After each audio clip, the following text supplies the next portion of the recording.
የሚያስጨንቀኝን በሱ ላይ ጣልኩና ዝማሬን ዘመርኩኝ በገና ያስኩና አንተ አምላክ ነብዬ የልቤን ብነግረው እግዚአብሔር መንገዴን መልካም አደረገው መልካም አደረገው ሃሌሉያ የሚያስጨንቀኝን በሱ ላይ ጣልኩና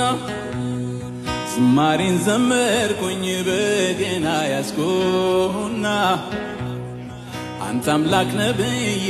የልቤን ብነግረው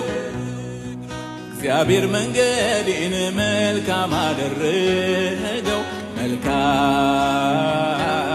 አደረገው ሃሌሉያ